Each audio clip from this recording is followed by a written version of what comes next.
In the early 2000s, Disney was facing some serious trouble. You won't believe it, but they were on the verge of collapse. Their films were failing, and there was so much drama going on within the company. Disney's rival Comcast even put out an offer to take over.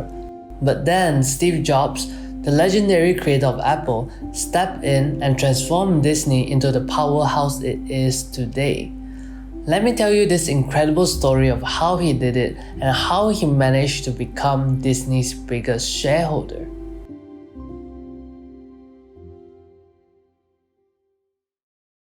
So back in 1986, Steve Jobs was just kicked out from Apple and he decided to dive into the film animation industry. He bought a small computer graphics division from Lucasfilm and turned it into Pixar Animation Studios. This move placed Pixar at the forefront of computer animated films. And fast forward to 1991, Disney saw the potential in Pixar and decided to finance and distribute their first feature film. This partnership led to the groundbreaking movie Toy Story in 1995, which changed the animation industry forever. This created a strong bond between Pixar and Disney. Pixar became very successful and Steve wanted a better deal from Disney. However, Disney's CEO at the time, Michael Eisner, rejected it. Their disagreements became public. Jobs openly blamed Eisner for Pixar's decision to leave Disney. At this point, it looked like the Pixar-Disney relationship was done for. But then Bob Iger took over as Disney CEO in 2005. Bob Iger knew that the key to reviving Disney animation was acquiring Pixar. But first, he had to fix a broken relationship with Steve Jobs. And that's when an opportunity presented itself. Iger had this idea of an iTunes platform for TV, which he called iTV. He reached out to Jobs about it and Jobs was intrigued. Jobs then revealed Apple's new video iPod to Iger and Iger immediately agreed to put Disney's content on the platform, and this was the first step in rebuilding their partnership. As their relationship grew stronger, Iger called Jobs one day to discuss a crazy idea. I don't know how well you knew Steve, but anyone who knew Steve would know that if you said to Steve, I have a crazy idea, he would have to hear it right away.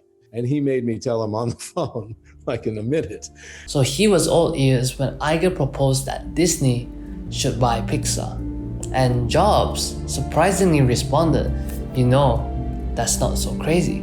Why don't you come up and talk about it? They met at Apple's headquarters a few weeks later to discuss the plan. They used a whiteboard to list the pros and cons of the acquisition, with Jobs expressing concerns about Disney's culture potentially restricting Pixar's creativity. But in the end, Jobs told Iger, a few solid pros are more powerful than dozens of cons, and they agreed to move forward. But just 30 minutes before the announcement of the Pixar acquisition, Steve Jobs took Iger aside on a walk in Pixar's campus and shared with him, with a heavy heart, that his cancer had returned.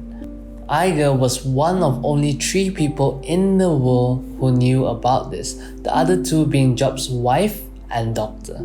Steve's eyes welled up as he admitted that he was giving himself a promise to be alive for his son's Reed's high school graduation. And in that vulnerable moment, Jobs offered Iger the chance to back out of the deal, knowing the possible consequences of his health on the acquisition. Iger, however, was moved by Jobs' honesty and courage and chose to move forward with the acquisition. He made a decision that would change the course of Disney's history.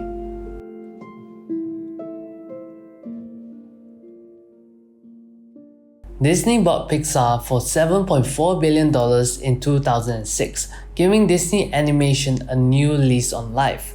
And as part of the deal, Jobs received 7% of Disney's outstanding shares, which made him Disney's largest individual shareholder. This was the deal that made him a billionaire. Many people today might think Apple made Steve Jobs rich, but the truth is, It was actually Disney. Disney not only gained access to Pixar's library of successful animated films, but also to the advanced technology and expertise in computer animation. And this revived Disney animation. Disney used Pixar's technology to create a new generation of animated films, starting with Meet the Robinsons in 2007 and followed by successful releases such as Frozen, Moana, and many more. With Pixar under their belt, Disney's financials were becoming healthy again, and Iger was looking for his next target. He looked at acquiring Marvel and Lucasfilm. And when he considered Marvel, Iger realized that they had thousands of characters and stories that were waiting to be told. Marvel was successful at the time, but they weren't making many movies. Disney's weakness was appealing to boys, and Iger knew that by acquiring Marvel, Disney could fix this problem. So when Bob Iger was considering the Marvel acquisition, he met with Steve Jobs to walk him through the business, and Steve claimed to have never read a comic book in his life, saying, "I hate them more than I hate video games." Bob brought a book of Marvel characters with him to explain the universe to Steve and show him what they would be buying. Steve spent about 10 seconds looking at it and pushed it aside and asked, "Is this one important to you? Do you really want it? Is it another Pixar?" Steve Jobs eventually played a huge role in this acquisition. He personally vouched for Iger in a phone call with Marvel CEO, saying, "Bob's been a great steward of Pixar brand and people. I couldn't have anyone better as a partner, and I really trust him here." Disney acquired Marvel in 2009, and this was their most successful acquisition. It has led to the creation of the Marvel Cinematic Universe, or the MCU, which has become one of the most successful and influential film franchises in the history of cinema, making it the highest grossing film franchise of all time. But all of these would have not been possible without Steve Jobs. After closing the deal, Marvel CEO told Bob Iger that he still had doubts about the deal, but the call from Steve Jobs made the difference.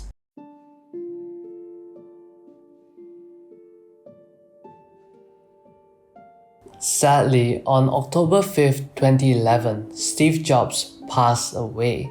Bob Iger was one of the 25 people that was invited to Steve's funeral. And during the funeral, Steve's wife, Lorraine, even came over to tell Bob something he didn't know. Steve was coming home that night from the walk on Pixar's campus and having dinner with his family. After the kids left the dinner table, Lorraine asked Steve, "So, did you tell him?" To which Steve replied, "I told him." Lorraine then asked, "Can we trust him?" And Steve said, "I love that guy." The trust and friendship between Jobs and Iger were evident even in the face of Jobs' passing. Bob Iger kept the fact that Steve Jobs had cancer secret for 3 years before it became public knowledge. And although Jobs didn't live to see Disney acquire Lucasfilm and their future successes, but what he did changed Disney completely. Disney was on the brink of collapse, and Steve Jobs was influential in making Disney into the king of Hollywood. So next time you watch a Disney film, make sure to remember the incredible story behind it all. Thanks for watching.